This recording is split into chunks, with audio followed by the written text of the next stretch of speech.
Wizard 101, developed and published by KingsIsle back in 2008. Wizard 101 has you take on the role as a wizard as you travel and protect the Spyro. Using a turn-based combat system and cards to cast spells, Wizard 101 heavily advertised itself as a free-to-play game in its commercials as it aims for a younger audience. To fulfill my child's self to become the greatest wizard in all of Spyro, I started by picking my class, having a decision to pick from the 7 primary schools: Fire, Ice, Storm, Myth, Life, Death, and Balance. All having their own strengths and weaknesses. I pick what people consider emo, Death. It clashes with more friendly towards beginners as it specializes in dealing damage while healing yourself. After doing all the customization stuff, Ambrose greets me at the Ravenwood School of Magical Arts, but we are interrupted by someone in the tower. We meet the big bad of the first arc, Malister, as Ambrose sends me, a new student, into battle against these weird dragons. So you summoned me out of nowhere, and you're already sending me out to fight? Stop complaining and go fight them. After defeating Malister's henchman, he just disappears, and Ambrose gives me a more formal greeting to the school, then sends me straight to the front lines to deal with the problem in Unicorn Way. I talk to the guard who sends me to defeat some ghosts. After returning, he sends me to a fellow student to figure out why the undead are attacking. Saren then tells me to fight skeleton pirates as he's too afraid to fight them on his own. You're not afraid of skeletons specifically, but skeleton pirates is where you cross the line? But the heebie-jeebies! You're useless. After defeating them, I return to Saren, coming back with a clue about who's behind this. Saren tells me to talk to Lady Oriole to find out more. Lady Oriole, the warden of the fairies, gives me the task to defeat some dark fairies to get some dust that will help her find out who corrupted Unicorn Way, which leads us to fight a skeleton named Rattlebones, who drops a book on his way out. To find out with this book, I go to the Wizard City Library, where I talk to the librarian, who tells me to talk to the headmaster. As Ambrose looks into the book, he mentions the Order of the Fang, but then Ambrose cuts to wanting my long overdue enrollment. I meet the professors: an ice fairy, a frog who knows how to use lighting, a fire elf, a cow, a dog from a world called Crocotopia, a bald guy who's the brother of Malister, and then my school, which is just a student since the previous professor turned evil. He then shows me the way to the death school, or what's left of it. After that, I went back to the headmaster, who officially enrolled me into the school and tells me there are more problems going on that I need help with. But before that, a fellow student gives me a tour around the place. I'm so excited to show you around. You can do so much around here, like fishing, raising pets, gardening, photomancy, and dueling other wizards. Hey, look, I got some stuff I gotta handle with, so I'll see myself out. I go talk to Sergeant Madoon, who informs me that the undead are taking over. Then a random flying pig oinks for help, so I deal with that first.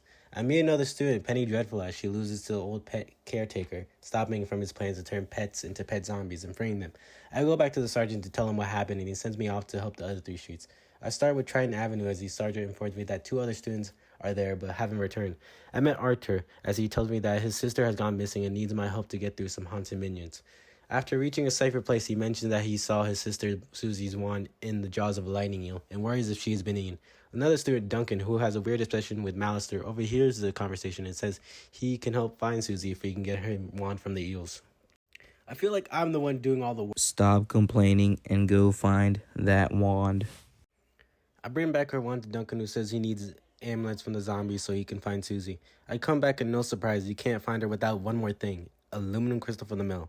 I meet the man who owns the mills, who tells me the undead broke the mill and he can't create more aluminum crystals unless I help him fix it. So I help him and return with the crystal and give it to Duncan, who finds out that the Harvest Lord has her captured in a tower. Meeting the Harvest Lord, as he basically tells me that I have a bounty on my head now. After defeating him, he tells me that it's too late. Susie, now free, tells me that she knows his plan and needs my help, as she informs me that the whole of Triton Avenue will explode if I don't fix this thing called the Temple's Nexus, which powers the streets. I arrive with Susie as she tells me that she can't fix it, and sends me to talk to the Storm Professor to figure out how. After telling the professor what's happening, he gives me a master key which stops it.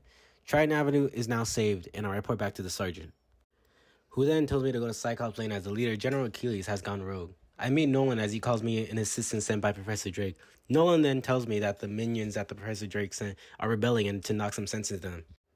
After knocking some sense into them, we find out that the trolls joined the Cyclopses and captured some students. I tell Nolan this, who says I should just tell Professor Drake about what's been going on. As I try to tell Cyrus Drake what's been going on, he cuts me off and tricks me into getting his laundry, and hands me a note to give to the headmaster asking to expel me. But the headmaster's on my side with this one and tries to tell me to talk to Professor Drake again. After finally getting Professor Drake to help me, he tells me that whatever is controlling the monster should be with General Achilles. First, I defeat some psychos so they would tell me where they have the captured students, which leads me into the dark cave. After freeing the students, they mentioned someone named the Great One. Regrouping as I go through the Minotaur, I reach Romulus, who is very quick to help me, telling me to knock some sense to General Achilles. Meeting the Great One, who is a bunny, as he sends General Achilles to fight me. After the battle, General Achilles is very open to helping me, as he dislikes the Great One, giving me a very detailed way to get rid of the Great One, which is destroy the crystal ball. I then go destroy the crystal ball right behind them. I know that your people are very noble people, but it's right there, man. Why couldn't you just destroy it yourself if you don't like him anyways? Shut up and play the game.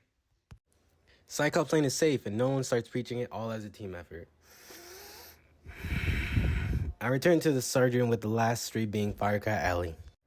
I meet the guard of the street, Private Quinn, as he looks beaten up. The fire elves were rehearsing a song when all of a sudden they turn hostile. Private Quinn then tells me to go check up on another student, Lizzo Firespin, to make sure she's okay. After meeting her, I help her get her spellbook back from the fire elves. She then leads me to go get help from the witch of the street, but first we need to find her. Talking to a guy named Shellis, who tells me to get his money back from the fire elves before giving me any info. You're one to be asking for stuff at a time like this. Just go get my money so you can continue the story already. Finishing with all that, we meet Greta Darkkittle, who first asks for me to help understand what she's going up against, finding out that everyone is being controlled by a curse from a woman named Bastilla, who comes back for vengeance. To reverse the curse, we get an item from the zombies to help record Bastilla's voice so that we can undo the curse. Coming back from getting the items needed, Greta tasks us to fight Bastilla so that we can get a recording of her voice. After her defeat, she warns us about Malister's pain, saying that I would be sorry. Returning to Greta, we learn that Malister turned evil right after the passing of his wife Sylvia. Afterwards, sending me to get more equipment so that we can make a cure for the curse. Gathering everything we need, Greta sends me to defeat Alakane so that we can cure him and send him to cure everyone else. Once the battle is over, I persuade Alakane to save everyone. Now that Firecrack Alley is going back to normal, I talk to Sergeant one last time, who then tells me to tell to Ambrose to tell him everything is under control. Ambrose then gives me more detail about Malister. Once Sylvia was sick, he did everything he could to save her, even doing some evil magic to find an answer. Ambrose forbade him, which to me probably looked like this. Stop being evil. No. Malister ignored him, destroying the deaf school, now seeking the Order of the Fang. Ambrose then sends me to meet Bartleby, a tree in the middle of all the schools. Once there, Ambrose gives me a history lesson, talking about the first world and its inhabitants being primal beings and 3 terrible titans. The feud between the titans shattering the world. To save the world, Bartleby and Grandmother Raven sang the song of creation, weaving what is now the spiral. Bartleby then reveals that Malister is the one who took his eye. Ambrose then sends us to find Foul Gaze as Bartleby keeps on mentioning it. I then walk into the tower in the middle of Foul Gaze reading about the Order of the Fang. He then challenged me. Once defeated, he reveals to us where he has sent the information on the Order of the Fang. I traveled to the Haunted Cave to defeat Foul Gaze's boss, Lord Nightshade. After the battle, I found out that he doesn't have the books on the Order of Fang, but has given them to someone at Nightside. Gaining the vision needed to see Nightside from the headmaster, I find Mortis, who warns me that the Malister is inside the school. Barging in, Malister tells me I'm too late, and he has already had the answer he seeks. Malister leaves, and I meet his assistant, Dorgan, who tells me to tell the headmaster that the deaf school is on Nightside so that they can resume death classes.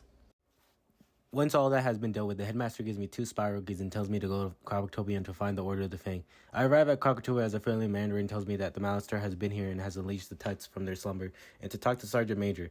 Talking to the sergeant, he tells me to talk to Professor Winthal for more information on the Order of the Fang. I walk up to the pyramid, ready to start my adventure in this new world, and... oh, I forgot to mention the paywall. To further enjoy the game, players need to buy a membership or crowns to get access to these premium zones. While still having a lot to offer with side quests and events, Wizard 101 has been criticized for this, as the game has heavily advertised itself as a free-to-play game, with 20 plus worlds and more to come, but only giving you access to the first world being more like a demo more than anything. Other than that, it was nice while it lasted.